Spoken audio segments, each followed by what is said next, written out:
Hello friends, today's topic is on cell, the basic unit of life. Cell ये chapter हमारा 12th का है जो कि पूरा प्योरली मैंने पूरे एनसीईआरटी बेस्ड पूरे नोट्स प्योरली निकाले हैं पूरे एनसीईआरटी से, जो कि बहुत ही अच्छे हैं नीट के केस पॉइंट ऑफ व्यू से। और अगर आप कोई एंट्रेंस दे रहे हैं तो उसमें क्रैक करने में बहुत हेल्पफुल रहेंगी। सारे एनसीईआरटी से ही एक्सट्रैक्ट किए गए हैं मैंने। तो स्टार्ट करते हैं। हमारा आज का टॉपिक बहुत ही इंटरेस्टिंग है, cell the basic unit of life. What is cell? Cell कहते किसे हैं? बेसिकली सेल एक बेस स्ट्रक्चर है हमारा बॉडी का, जो कि फंक्शन करता है स्ट्रक्चरली और फंक्शनली भी यूनिट है एक लाइफ की। जैसे कि हमारी एक बिल्डिंग होती है, बिल्डिंग की क्या स्ट्रक्चर यूनिट है? एक ब्रिक, मतलब एक जो ईंट होती है वो पूरी पूरी इकट्ठी करके पूरी एक दीवार बनती है और दीवार से पूरा घर बन जाता है। ऐसे ही हमारा जो सेल है वो एक बेसिक यूनिट है, जिसकी वजह से बहुत सारे अगर सेल इकट्ठे कर दिए जाएँ तो वो टिश्यू बनते हैं। देन उसके बाद अगर बहुत सारे टिश्यूज इकट्ठे कर दिए जाएँ तो एक पूरा ऑर्गन्स और ऑर्गन सिस्टम तैयार हो जाता है। देन स्टार्ट करते हैं कि सेल का कहाँ से मॉडिफिकेशन हुआ था, कैसे पता चला था कि सेल है स्ट्रक्चर और basic unit of life. Robert Virchow जो था उसने फर्स्ट टाइम ऑब्जर्व करा था कॉर्क में कि कुछ है स्ट्रक्चर टाइप का, तो उसे उसने नाम दिया था सेल। और एंट वॉन ल्यूहॉक ने फर्स्ट उसने लिविंग सेल्स देखा था।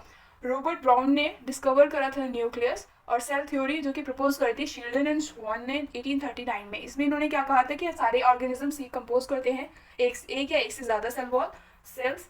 और सेल है बेसिक और स्ट्रक्चर यूनिट ऑफ लाइफ होती है। सेल अराइज करता है प्री एक्सिस्टिंग सेल से, ऑमिनस सेलुला, जो कि रॉबर्ट विर्को ने इसकी एक्सप्लेनेशन दी थी। इसको बाद में मॉडिफाइड किया गया था। जो शील्डन एंड स्वॉन है उन्होंने सिर्फ ये दो चीज़ें बताई थी। ये वाला जो पार्ट है ये बाद में मॉडिफाई हुई थी सेल थ्योरी, जो कि वो रॉबर्ट विर्को ने बताया था कि जो भी पुराने सेल्स हैं वो पुराने सेल्स से बने हुए होते हैं, जो नए सेल्स होते हैं। तो on the basis of the nuclear organization, तो कि दो पार्ट में सेल डिवाइड करे जाते हैं, जो कि प्रोकैरियोट्स और यूकैरियोट्स। प्रो मतलब जो without the nucleus and the eukaryotes with the nucleus. इसका सेल साइज बहुत छोटा होता है, 0.1 to 5 माइक्रोमीटर, और इसका 5 to 100 माइक्रोमीटर। इसमें एक एनवेलप होता है, इसमें दो एनवेलप होते हैं। न्यूक्लियस एब्सेंट होता है इसमें न्यूक्लियस प्रेजेंट होता है। DNA circular, DNA linear, and plasmid is present and plasmid is absent. And endoplasmic reticulum इसमें प्रेजेंट होता है। गोल्गी अपैरेटस दोनों में प्रेजेंट होता है। सेंट्रियोल्स प्रोकैरियोट्स में एब्सेंट होता है और यूकैरियोट में प्रेजेंट होता है। लाइसोसोम दोनों में प्रेजेंट होता है, प्रोकैरियोट्स में भी यूकैरियोट्स में भी। तो सेकंड करते हैं फंक्शन पे। प्लांट सेल्स और एनिमल सेल्स का क्या डिफरेंस है, ये आ जाता है 2 मार्क्स के क्वेश्चन में बोर्ड के पॉइंट ऑफ व्यू से भी। सेल वॉल जो कि रिजिड होती है इसकी, और इसमें सेल वॉल एब्सेंट होती है। एनिमल सेल्स में सेल वॉल एब्सेंट होती है। प्लास्टिड इसमें प्रेजेंट होते हैं, इसमें एब्सेंट होते हैं। वैक्यूल्स जो होते हैं इसके लार्ज वैक्यूल होते हैं बड़े बड़े, बट इसमें स्मॉल वैक्यूल्स होते हैं। इसमें सेंट्रियोल एब्सेंट होता है और इसमें सेंट्रियोल प्रेजेंट होता है। उसमें गोल्गी अपैरेटस जो कि कंसिस्ट करता है नंबर ऑफ अनकनेक्टेड यूनिट, जिसे डिक्टोजोम्स कहते हैं। इसमें क्या करता है, इसमें कंसिस्ट करता है एक वॉल जो कि कनेक्ट होती है एक सिंगल कॉम्प्लेक्स से गोल्गी अपैरेटस की। तो इसके जो कंपोनेंट्स होते हैं, क्योंकि एक सेल तो हमने देख लिया, सेल होता है उसकी हमने चेक कर लिया कि प्रोकैरियोट्स यूकैरियोट्स होते हैं। इसके सेल के कंपोनेंट्स क्या होते हैं? सेल मेम्ब्रेन, साइटोप्लाज्म और न्यूक्लियस। सेल मेम्ब्रेन जो कि आउटर स्ट्रक्चर होता है, जो कि उसके प्रोटेक्शन का काम करता है। उसमें जिसमें ट्रांसफ्यूजन होता है, बाहर का मटेरियल अंदर जा रहा है, अंदर का मटेरियल बाहर जा रहा है। और साइटोप्लाज्म जो उसका अंदर का कंटेंट होता है। और न्यूक्लियस आपको पता है न्यूक्लियस में जेनेटिक मटेरियल प्रेजेंट होता है। तो साइटोप्लाज्म में दो टाइप के होते हैं, सेल ऑर्गेनल्स और सेल इंक्लूजन। सेल ऑर्गेनल्स में भी दो टाइप के होते हैं, एक तो मेम्ब्रेन बाउंड ऑर्गेनल्स होते हैं, एक नॉन मेम्ब्रेन बाउंड ऑर्गेनल्स होते हैं। मेम्ब्रेन बाउंड ऑर्गेनल कौन कौन से होते हैं? Endoplasmic reticulum, Golgi apparatus, mitochondria, plastids and lysosomes. Non membrane bound organelles होते हैं राइबोसोम्स और साइटोप्लाज्म और सेंट्रियोल्स। सेल इंक्लूजन मतलब सेल इंक्लूजन जो कि सेल के अंदर कुछ भी स्टोर हो रहा है या फिर सेकेंडरी प्रोडक्ट्स कुछ भी बन रहे हैं, एंजाइम्स वगैरह का फॉर्मेशन हो रहा है। और एक्सक्रीटरी प्रोडक्शन जो भी लाइसोसोम जो भी डाइजेस्टिव एंजाइम जिसे कहते हैं, लाइसोसोम हर चीज़ को डाइजेस्ट कर देता है जो भी अंदर मटेरियल खराब हो रहा होता है। तो ये सेल इंक्लूजन हो गया हमारे। अब आते हैं सेल एनवेलप पे। सेल एनवेलप मतलब इन प्रोकैरियोट्स में पर्टिकुलरली जो बैक्टीरियल्स होते हैं, बैक्टीरियल सेल्स होते हैं, उनका बहुत ही ज़्यादा कॉम्प्लेक्स स्ट्रक्चर होता है सेल वॉल का।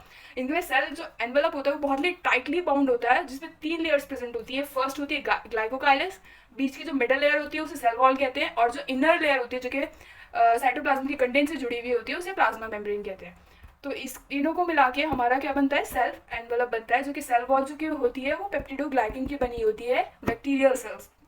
और बैक्टीरियल सेल्स में दो तरह के हमारे होते हैं। फर्स्ट तो होते हैं जिनमें सेल एनवेलप प्रेजेंट होता है, और जिसमें सेल एनवेलप प्रेजेंट नहीं होता है। जिसमें सेल एनवेलप प्रेजेंट होता है उन्हें पॉजिटिव बैक्टीरिया कहते हैं, ग्राम पॉजिटिव बैक्टीरिया, और इसमें ग्राम नेगेटिव बैक्टीरिया। अब जो ग्लाइकोकाइलेक्स है जिसकी आउटर मोस्ट कवरिंग है वो बहुत स्टिकी होती है, मतलब हर चीज़ पे वो बहुत सारे स्ट्रक्चर इकट्ठा कर लेगी, बहुत ज़्यादा स्टिकी होती है, तो कोई भी सब्सटेंस उसे आके अटैच हो जाएगा तो वो एक कैप्सूल टाइप स्ट्रक्चर बना लेती है। तो इसमें जो लूजली बाउंड होती है डिस्ट्रीब्यूट जो ग्लाइकोकाइलिक्स होती है उसे स्लाइम लेयर कहते हैं, और जो कैप्सूल किसी कहते हैं जो बहुत टाइटली बाउंड होती है। देन नेक्स्ट आता है मेसोसोम्स में। मेसोसोम बेसिकली प्लाज्मा मेम्ब्रेन के ऊपर प्रेजेंट होते हैं, जो कि हमारे एक्सटेंशन करते हैं प्लाज्मा मेम्ब्रेन का सेल्स के अंदर। ये बेसिकली फॉर्म करते हैं वेसियल्स, ट्यूब्यूल्स और लेमिला, जो कि हेल्प करते हैं सेल वॉल का फॉर्मेशन में, डीएनए रेप्लिकेशन में, डिस्ट्रीब्यूट करने में डॉटर सेल्स को, और हेल्प करते हैं रेस्पिरेशन, सिक्रेशन और increasing the surface of the plasma membrane. Bacterial cells can be motile or non-motile on the basis of the motile. If it is motile, then the thin element extension called flagella. Flagella उसे कहते हैं, मतलब जो उसका body movement का काम करती है उसे फ्लैजिला कहते हैं, जिसमें 3 पार्ट्स की फ्लैजिला होते हैं, filament, hook and basal body, जो कि पाइली बैक्टीरियल सेल्स वॉल में प्रेजेंट होता है। पाइली जो कि लॉन्ग और थिकर ट्यूबुलर स्ट्रक्चर होता है, उसका आउटग्रोथ होता है, जिसे कहते हैं फर्टिलिटी फैक्टर भी कहते हैं इसे ग्राम नेगेटिव बैक्टीरिया में। और फेम्ब्रे क्या करता है? फेम्ब्रे किसी भी चीज़ को चिपकने का काम करता है। ये बेसिकली बैक्टीरिया में प्रेजेंट होता है सरफेस पे, जो कि उसमें या तो उसकी जहाँ पर स्टे कर रहा है वो होस्ट में, तो वो उसे स्टिक करता रहे। सेकेंड आता है जो बैक्टीरियल सेल वॉल, मैंने आपको बता दिया पेप्टिडोग्लाइकन की बनी होती है। फंगल सेल वॉल काइटिन की बनी हुई होती है। एल्गी सेल वॉल बनी होती है ग्लाइकोप्रोटीन और पॉलीसैकेराइड की। Plant cell wall basically composed of polysaccharides, lipids, proteins and minerals. अब आते हैं सेल वॉल के स्ट्रक्चर पे। पहले मैं स्टार्ट करूंगी प्लांट सेल वॉल का स्ट्रक्चर। ये बहुत ही सिंपल सा स्ट्रक्चर होता है। स्टार्टिंग में क्या होती है, फर्स्ट जो लेयर होती है वो मिडल लैमेला होती है, जो कि दोनों साइड से, इधर प्राइमरी सेल वॉल होती है, इधर भी प्राइमरी सेल होती है, तो उसके बीच की जो लेयर होती है वो मिडल सेलुलर होती है। देन उसके बाद सेकेंडरी, प्राइमरी के बाद सेकेंडरी आएगी, सेकेंडरी के बाद टर्शियरी आएगी। तो जितनी ज़्यादा उसमें वॉल्स होंगी उतना ज़्यादा वो रिजिड और स्ट्रक्चरी वो होगा। देन उसके बाद middle lamella outer most layer composed of calcium peptide and magnesium peptide, primary cell wall, initial cell wall made up of cellulose and cellulose pectin, and then secondary and tertiary cell wall present.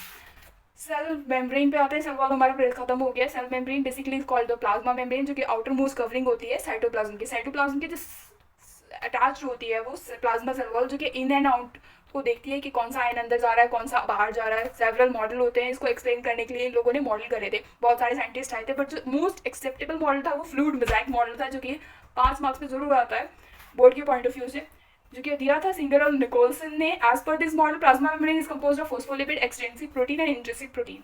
In this lipid molecule in membrane arranged in the form of biomolecular layer, which is first जो बाहर का surface का part है वो hydrophilic होता है, और जो अंदर के सरफेस का पार्ट है ये बेसिकली बाय लेयर होती है, लिपिड की बाय लेयर का स्ट्रक्चर होता है। इसके अंदर इंटीग्रेट प्रोटीन अटैच होता है, जो कि ट्रांसफर करवाता है आयंस को, एक्सचेंजिंग में ये बैरियर का काम भी करता है। इंट्रिंसिक प्रोटीन होगी, और ये एक्सटर्नल प्रोटीन जो कि बाहर के सरफेस में होती है, इसमें कोलेस्ट्रॉल वगैरह ये सब प्रेजेंट होते हैं, लिपिड भी प्रेजेंट होता है। तो इसके जो मेजर कंपोनेंट फैक्टर होता है वो हमारा प्लांट सेल्स में फाइटोस्टेरॉल होता है, और एनिमल सेल्स में कोलेस्ट्रॉल होता है। तो ये मैंने आपको बता दिया कि सेल एनवलप और सेल मेम्ब्रेन वाला जो स्ट्रक्चर था ये हमारा ख़त्म हो गया है। आगे जो हम पढ़ेंगे नेक्स्ट वीडियो में वो हम पढ़ेंगे ऑर्गेनल्स के बारे में जितने भी सेल के अंदर के ऑर्गेनल्स होते हैं, साइटोप्लाज्म के अंदर जितने भी लाइसोसोम्स होते हैं, क्या कहते हैं, राइबोसोम्स होते हैं, गोल्गी अपैरेटस, ये सारी चीज़ें हम डिस्कस करेंगे नेक्स्ट वीडियो में। तो आपको टॉपिक समझ में आया होगा। अगर कुछ भी चाहिए होगा, इसकी PDF चाहिए होगी तो मैं इसकी स्टार्ट करके आपको दे दूँगी। वीडियो लाइक करिए। Thank you.